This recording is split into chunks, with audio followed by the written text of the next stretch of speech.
Monster Trouble by Fredrickson, illustrated by Robertson. Monster Trouble. Monster Trouble. Winifred Schnitzel was never afraid, not of the monsters or ghouls or the noises they made. She loved scary movies and werewolves and thunder and peg-legged pirates who bury their plunder.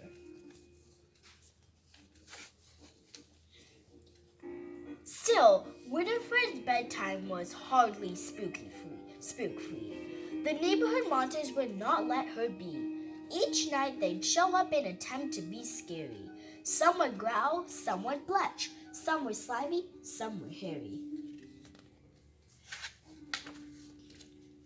Because of their monsterly mayhem was moot, because Winifred Schnitzel thought monsters were cute. Still, night after night, all those monsters kept creeping into Winifred's room, interrupting her sleep.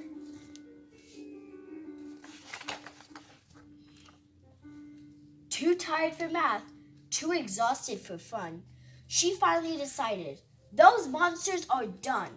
She ordered a book titled Monsters Beware and constructed the sticky string small monster snare. But that night, the big monsters all showed up first. The sticky string snare got so stretched that it burst. The monsters on beds tossed and stuck to the wall. They made slingshots from string. They were having a ball. Winifred sighed. They were louder than ever. She knew that she needed to try something clever. So she brought in some stinky old Limburger cheese. The label said, "Caution, makes big monsters sneeze." The monsters just called up the goblins straight delight. They ordered in bagels and fish eyeball jelly.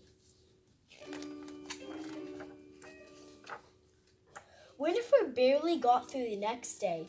She dozed off in art class and snoozed through ballet. She decided, that's it, I'm going to get tough. She was tired of these monsters. Enough was enough. So she built every spook trap in Monster Beware, and one of her own called the Pricky Bum Chair.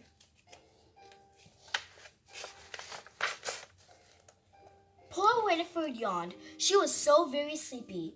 She was starting to look a bit spookyish creepy.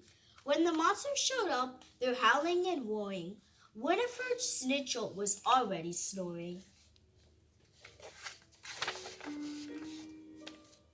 She was dreaming of puppies when a monster went hiss. She reached out and gave it a big sleepy kiss. The monster yelled, "Yuck!" All the others were heaving. One gagged, and a big monster shouted, "I'm leaving." Winifred knew that despite their uniqueness, she discovered that monsters have one silly weakness. So she purred and pouted and kissed them all good. The monsters screamed, running as fast as they could.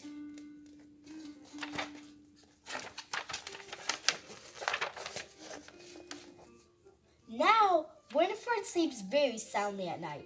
In the daytime, she's happy, perky, and bright.